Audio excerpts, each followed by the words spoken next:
I was in a lot of pain and I was very broken. Now, in the process of that relationship, I definitely realized that you can't find happiness outside of yourself. Mm-hmm.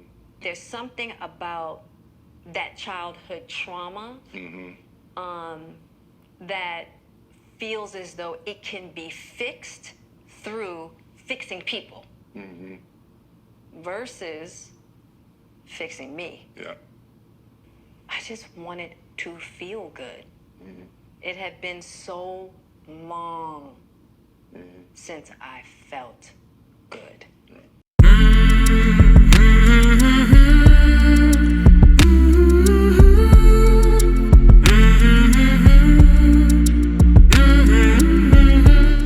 Oh, I gotta sneeze. Never mind. All right. What is up, guys? I hope that you all are having a good morning, evening, night, whatever time that you may be watching this. If you are new here, I am Sammy, and I'm really glad to have you here. So today, I wanted to talk to you guys about something that I feel like we all have experienced, and that is waking up in the morning and not feeling like our best selves. With everything going on in the world, and honestly, just the pressures of life, from COVID to racism to the cops that killed Breonna Taylor still not being arrested, it could all get to be a little bit too much. And sometimes that shows up through how you feel, whether it be physically, mentally, emotionally, spiritually, everything. So I feel that it's important on days where you just feel like it's getting to be too much to take a moment, take a step back, and do the things that make you feel good. Do the things that will make you feel better.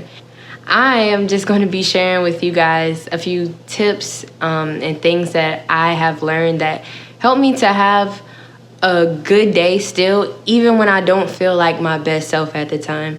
Even when I feel, as I believe Miley Cyrus said, everybody has those days. Everybody has bad days. Everybody knows what I'm talking about. Everybody, something, yeah, everybody. And that's the main thing I want y'all to get. Everybody has those days. You are not alone. You are not by yourself. I have those days. She has those days. He has those days. I don't know who I'm pointing at, but we all have those days. So please do not feel like you are by yourself. And please, if it is not just a bad day or a couple bad days in it, and you feel as though it's more and that you need help and you can no longer carry it on your own, please feel totally free. Know that you have the resources available to you. There are people that truly care about you. I care about you, which is my reason for even making this video, even if we don't know each other. I care. There are plenty of people that really, really do care. So I'm going to drop some resources, many of them for my Black and brown brothers and sisters. I'm going to place those in the description box below because I know that sometimes it can be harder for us to reach out for help when we feel like things have just become a little bit too much. So, yeah, guys, know that you are strong. You can make it through this, and we will make it through this together. So if you just want to see what I do to feel better on those days, stay tuned. Yeah. Okay, bye. So first thing on my list is to cry. I know you probably like, what? Yeah. I am a advocate for crying, guys. I feel like it's super healthy. It's a great way to just get all of those pent up feelings that you have right here that you don't know how to, get out. That's a great way to get it out. I cry all the time. I cry when I'm happy. I cry when I'm sad. I cry when I'm angry. I hate that I do that. But I cry for everything. And honestly, that's one thing that makes me feel better. But along with crying, I feel that it's healthy to do a self-inventory. And what I mean by that is to figure out why you're crying. As you're crying, try to work through those emotions to just try to figure out, like, what is it exactly that's bothering me? Because I know a lot of times it can be confusing. It can be so many things that you really just don't even know. You really don't know exactly what's wrong. So work through those emotions, and if you gotta cry it out, cry it out. My next thing that I have on my list is a combination of things: journaling, meditation, and prayer. Those are 3 things that if you figure out some of the things or what it might be that's bothering you, write it out or speak it out loud. Whatever it is that you have to do to get those things out after crying, do that. Do those things. And one thing that I do personally is I pray. You know, I talk to God. That's how I get it out. That's how I speak what it is, along with journaling. Sometimes I journal and pray. Sometimes I just pray. Whatever works for you, whatever you feel comfortable doing. Talking to God and feeling as though someone is hearing me, because I know that He does. I know that He's always listening to me, and He's just waiting on me to talk to Him and tell Him what's going on. That's great for me to know that. And so that's how I get it out. Meditation, I am not the best at meditating, but I'm doing my best to learn more and more every day, because I love the way that I feel after I take that time to just ground myself and ground my thoughts and focus on my breathing. Just being still helps me. And so, yeah, I'm learning that it doesn't have to be perfect as far as meditation goes, as far as any of this goes. It does not have to be perfect. It just has to help you. It just has to help you. It has to make you feel better, what feels good to you. So water is super important, and I am guilty a lot of times for not drinking enough water.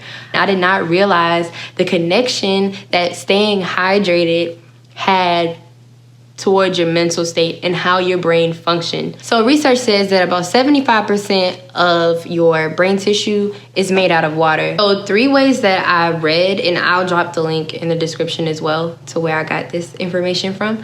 But dehydration actually slows down your energy production in your brain. So that's why sometimes we'll feel sluggish. We'll feel like we don't have enough energy. It's because, you know, we ain't drunk enough water. It impedes your brain's serotonin production, and we all know that low levels of serotonin are often connected to cases of depression, anxiety, different things like that. The 3rd way that dehydration and depression are linked is that dehydration increases stress in your body because it makes your brain work harder. My brain be working hard already, so why not help it out with a little bit of, you know, lubricant, some water to keep it flowing, you know? 4 on my list is going outside and getting some sun, whether that be taking a walk, going to play ball, just getting outside, going outside. I am a country girl, and I love being outside, you know? I love feeling the grass in between my toes. Do something to get outside and sweat a little bit, because the sun hitting your skin increases your serotonin level. So don't be running from the sun. He ain't did nothing to you, okay? Laughter, I don't care what anybody says. Laughing automatically boosts your mood. I promise you, sometimes when I just need a good laugh, I'll just look up corny jokes.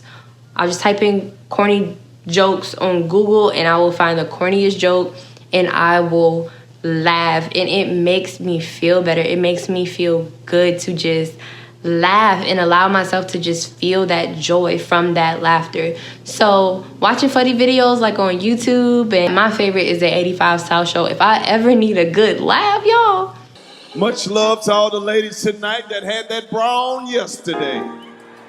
Hey, Ma. Now your titties taste like activities. Listen, I'll turn them on. I'll let Carlos, Chico, DC, and whoever else they got on there, listen, take me out, okay? So, yeah, watch 85 South Show. That's all you gotta do. Talking to somebody that you love, somebody that you trust, somebody that you feel may understand you. And even if they don't understand, they respect you and they respect your feelings and they validate your feelings. Talking to someone like that can just give you that sense of not being alone and not being by yourself. And life is better when you're walking it with others. I know a lot of times we try to isolate ourselves. I know that I am that kind of person. If I'm not feeling my best, I will isolate myself and kind of hide away from the world until I'm better, because I don't want it to rub off on other people. So when you feel good enough, I say just reach out to someone. Or if somebody reaches out to you, don't ignore them, talk to them. And you don't even have to talk about how you're feeling if you don't want to. Just simple conversation can really, really help. Doing something for someone else, you're getting all the things that are weighing you down off of your mind for a moment, and you're focusing on someone else, and what they might need, or making someone else's day better. Whether that be just holding a door for someone or giving a simple compliment. Or if you want to be in a drive-thru one day and pay for the person behind you their food or their meal. Listen, I've seen plenty of videos where that type of behavior is contagious. You do it for someone, someone does it for someone else. You just made the best situation out of a bad one, out of your bad feelings, out of you being down. And look, you just made so many other people's day. So I have a couple things that I would advise you guys. I'm not telling you what to do, but I would advise y'all not to do. And that is to try and numb what it is that you're feeling, trying to numb that pain, whether it be drinking or smoking or calling up that dude or that girl that you should have left alone like 5 months ago, because they don't mean you no good and they don't really care about your life and your well-being and stuff. But then you keep going back to them because you're having a bad day. Like, yeah, we don't want to do that, because that can start to create an addictive behavior. And I don't know if you guys know what it feels like to be addicted to something, but I've had a couple of things in my life that I've had to catch myself and realize that in people as well, not just things, that I had to realize that I was becoming too attached to. And the reason that I was becoming attached to those things because I was trying to ignore how I truly felt on the inside, the things that were bothering me, weighing me down, and I was just trying not to feel it.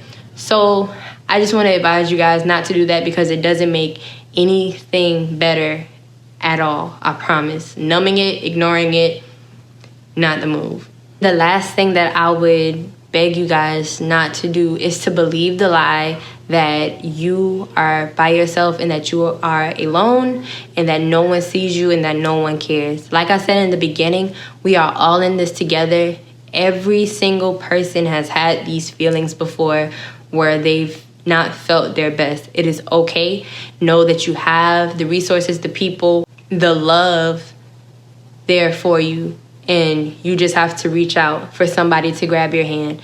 And yeah, so like I said, I am going to place those resources in the description below as well. And I'm also going to put my Instagram, just so you guys, like, if you want to follow me, just to connect, just to say hey. Like, I am always up for conversation. I love making new friends, and you guys are my friends. So I never want anyone to feel like they're by themselves. So like I said, if you just want to say what's up, say what's up then. Like, what's up? Like, what's up with you? Like, what's going on? And we'll talk, So yeah, I really, really, really hope that this video was helpful in some way. But I know a lot of times when we think about self-care, sometimes we get caught up in getting our nails done or getting our hair done. And while all of those things are cool too, don't get me wrong, I am not against it at all. But I just wanted to give you guys some simpler ways or some quicker ways to make yourself feel better, because I know that I've had days where I've honestly didn't even feel good enough to get out of the bed and get dressed to get my nails done. So that's it for this video. If you guys like this video, please like, comment, subscribe, share with your friends, share with your family, and just know that I love y'all, and I will see y'all in the next video. Thank you for watching. Bye.